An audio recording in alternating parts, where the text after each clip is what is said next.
अस्सलामुअलैकुम वरहमतुल्लाहि वबरकातुहू। मस्जिद कमेटियों से एक अपील। बड़ी खुशी की बात है कि मस्जिदें खोलने की अब इजाज़त मिल गई है। मसाजिद मार्केट वगैरह खुलने का मतलब ये हरगिज़ नहीं है कि कोरोना वायरस पर काबू पा लिया गया है, बल्कि अप्रैल और मई से ज़्यादा ये बीमारी फैल रही है। सब खुलने का मतलब है कि अब ये ज़िम्मेदारी इनफरादी हो गई है। ऐसे मौके पर मस्जिदों की क्या अहमियत है। यहाँ पर 5 वक्त करीबी गैदरिंग होती है।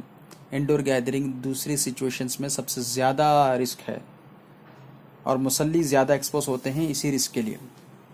वज़ू खाना एक ऐसी जगह है जहाँ मुंह हाथ साफ़ किया जाता है। मस्जिद के कपड़ों के जाए नमाज़ों खालिनों पर खांसना छींकना सांस लेने के बाद काफ़ी घंटों तक या 1-2 दिन तक दूसरे मुसल्ली उसी जगह पर सजदा करने से उनको नुकसान होने की गुंजाइश है। अब इसमें घबराने वाली बात यह है कि ऑलरेडी केसेस बढ़ रहे हैं, जनरली भी बढ़ सकते हैं, मुस्लिम कम्युनिटी में भी बढ़ सकते हैं। और अगर खुदा न खास्ता मुस्लिम में कुछ नंबर्स बढ़ जाते हैं और फिर ट्रेसिंग करने पर वो मस्जिद तक ट्रेस होते हैं तो फिर अननेसेसरी बदनामी का सबब बन सकते हैं। ऐसे में क्या करना चाहिए? तो 25 करोड़ मुसलमानों को एहतियाती बातें समझाना और वो ख़ुद से अमल करना बहुत ही मुश्किल काम है। इसलिए मस्जिद की कमेटियों का किरदार अब अहम है। अब मैं आपको चंद बातें बताऊंगा जिसमें आप चंद बदलाव या इजाफा इसमें कर सकते हैं। चंद बदलाव के साथ बदलाव भी कर सकते हैं, उसमें इजाफा भी कर सकते हैं और अपनी ज़रूरत के हिसाब से। एक बड़ा बैनर लगाइए मस्जिद की गेट पर जिसपे बड़ा बड़ा साफ लिखा हुआ हो कि बूढ़े बच्चे और बीमार ना आए। हैंड सैनिटाइज़र जो गेट पे हो वो लगाइए। बग़ैर मास्क के ना आएँ और अपनी खुद की जाए नमाज साथ लाएँ। मुख्तलिफ रास्तों मुख्तलिफ जगहों से मुसल्ली ना आए, बल्कि एक रास्ता या दरवाज़ा थोड़ा सा खुला रखिए ताकि मुसल्ली एक के पीछे एक क्यू में आए और हैंड सैनिटाइज़र इस दरवाजे पर हो जिसको इस्तेमाल करते हुए अंदर आएँ। मस्जिदों की खालीन उठा दीजिए और खुले फर्श पर पेंट से या टेप से दूर दूर डब्बे बना दीजिए। इसी डब्बे में लोग अपनी जाए नमाज रखेंगे और नमाज पढ़ेंगे। सिर्फ फ़र्ज़ नमाज हो, जल्दी हो, अजान दीजिए 5 मिनट बाद। फ़र्ज़ नमाज के 5 मिनट बाद मस्जिद को बंद कर दीजिए। मुसल्ली अपने अपनी जाए नमाज साथ लेकर जाएं। कोई नफिल सुन्नत ज़िक्र महफिल बयान या किसी दूसरे किस्म की मजलिस मस्जिद में ना हो।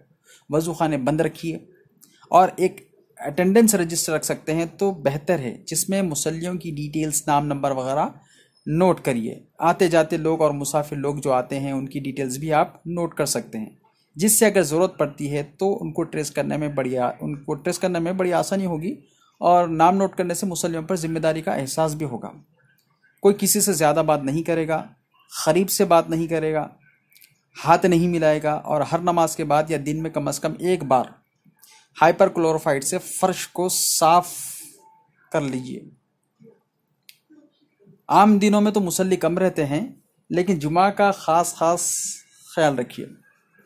जितनी बातें बताई गई हैं उस पर अमल करते हुए और सोशल डिस्टेंसिंग का ख्याल करते हुए जितने लोग नमाज अदा कर सकते हैं उतने ही लोग नमाज अदा करें और छोटा खुतबा छोटी नमाज करके 15-20 मिनट में जुमा ख़त्म कर दीजिए तो बहुत बेहतर है। हर नमाज के बाद रूल्स को बताइए, जैसा जाए नमाज को लाना है, मास्क पहनना है वगैरह वगैरह, ताकि इससे इसकी अहमियत लोगों के दिलों में बैठ जाए और सब उस पर अमल पैरा हो जाए। चंद अहम बातें आपके सामने रखी गई। मस्जिद आप ज़रूरत के हिसाब से जो करना चाहते हैं करें। मस्जिद की कमेटियों का ये अहम वक्त है, अहम जिम्मेदारी है। इज्तिमाई तौर पर मुसल्लियों को डिसिप्लिन के साथ लेके चलना ये एक बहुत बड़ी जिम्मेदारी का काम है और अहम काम है।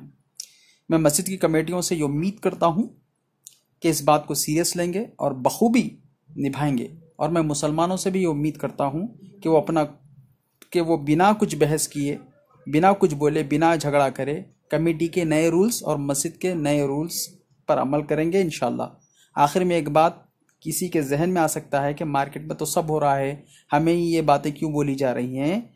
तो ये गवर्नमेंट के रूल्स हैं और सबके लिए हैं और आप ये समझिए कि ये रूल्स आपके और आपके फैमिली और दूसरों की हिफाजत के लिए ये आसान बातों पर आप अमल कर रहे हैं और ये बात सही भी है।